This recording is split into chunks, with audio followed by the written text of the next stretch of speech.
Maligayang pagdating sa Movie Pinoy Recap Story. Ngayon ay inyong matutunghayan, ang action drama mystery thriller movie, na may pamagat na, Last Straw.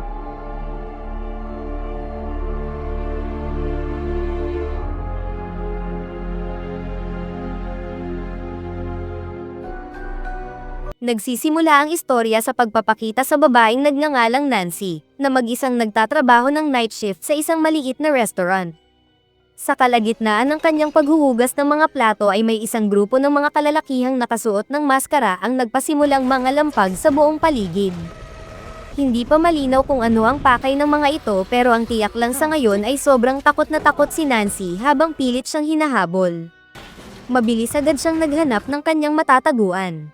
Pero hindi nagtagal ay nahuli siya at dagling kinaladkad.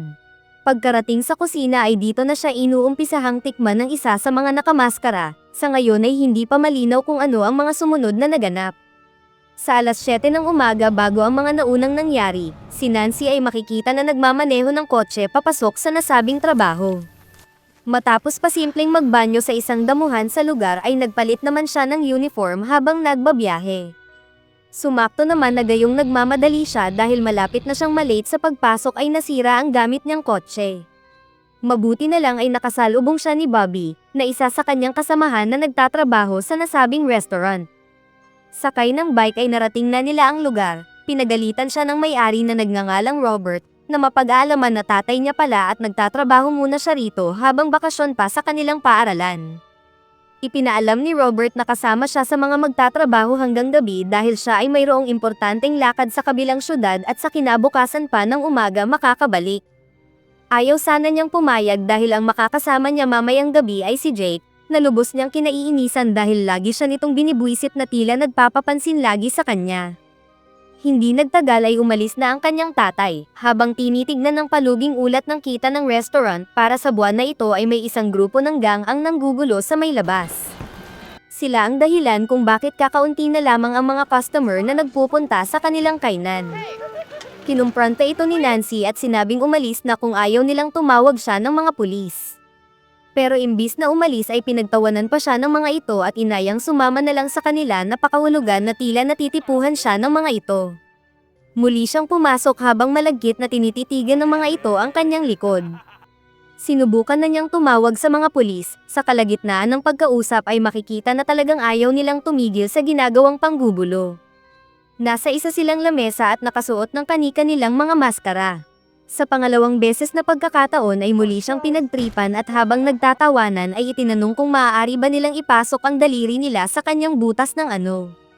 Dahil rito muli siyang tumawag ng pulis at dito palang nag-alisan ang mga ito nang sinabing magsasampa siya ng kaso. Isa-isa silang nag-alisan ng may pahabol na malagkit na pagtitig kay Nancy.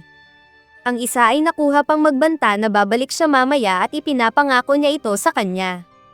Hindi pinansin ni Nancy ang sinabi at nagkaroon sila ng biglaang meeting sa loob ng kusina. Bilang anak ng may-ari ng negosyo ay hindi niya nagustuhan ang inaasal nilang lahat dahil tila ba wala silang pakialam sa ginagawang panggugulo ng nasabing gang. Sa pangunguna ng tagaluto na si Jake ay napapansin niya na sobrang tamad pala nito kapag wala ang kanyang tatay na may-ari ng restaurant. Nagkaroon sila ng pagtatalo na nauwi sa pagpapauwi ni Nancy kay Jake. Bilang kasalukuyang manager ngayon ay nagpasya siya na tanggalin muna ang lalaking ito at bahala na ang kanyang tatay na magdesisyon sa mangyayari sa kanya.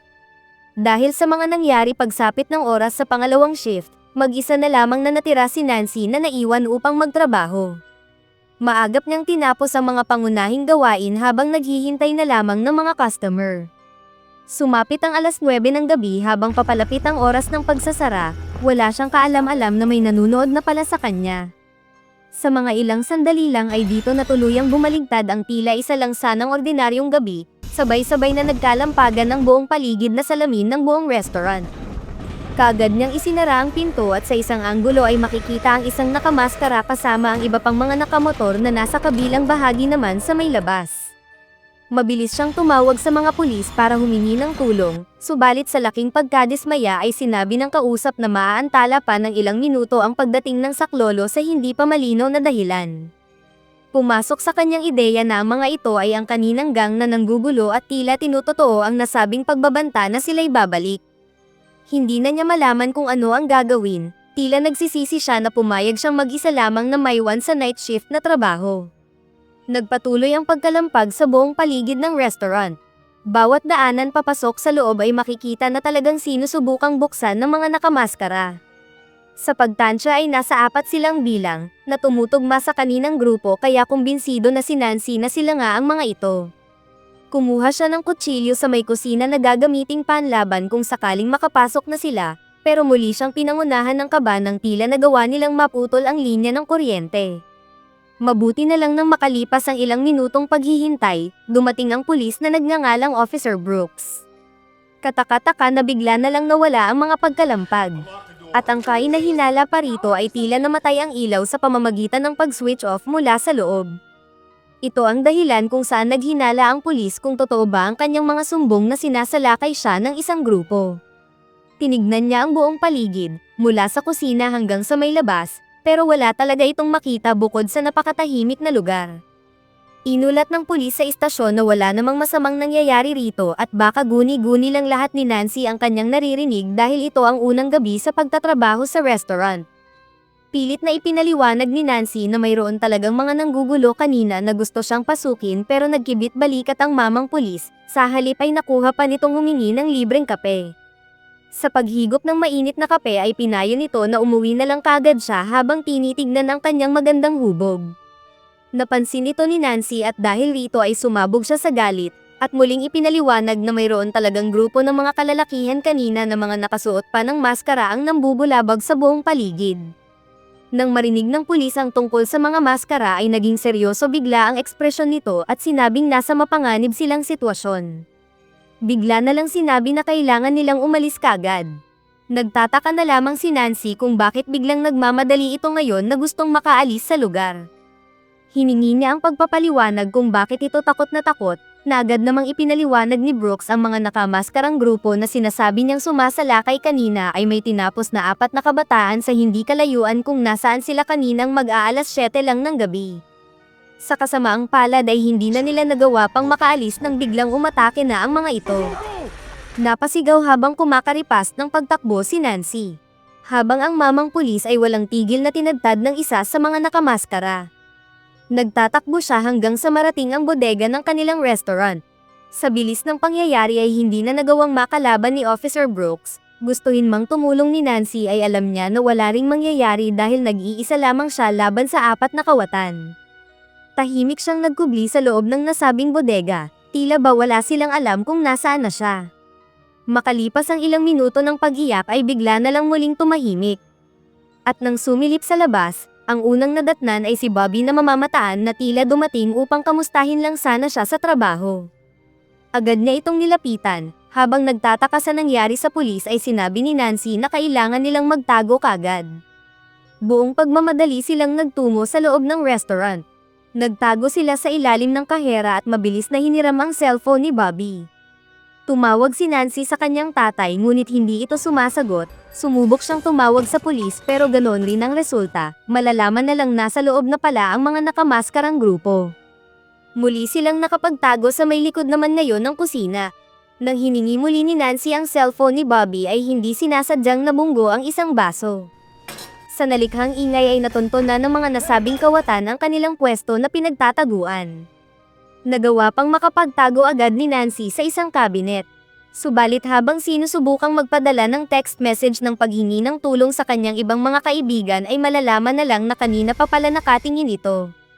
Agad siyang dinatak palabas, kinaladkad patungo sa isang lamesa kung saan hawak na rin nila si Bobby. Ang tanging nagagawa na lamang nila ay ang magpumiglas at hilingin na sana ay maawa sila na itigil na ang kanilang mga ginagawa. Pero wala silang nakuhang tugon sa mga nakamaskarang kawatan na ito, sa halip ay nagpasimula sila ng pangbababoy kay Nancy. Tila nais nilang gawin ng dahan-dahan ang kanilang balak.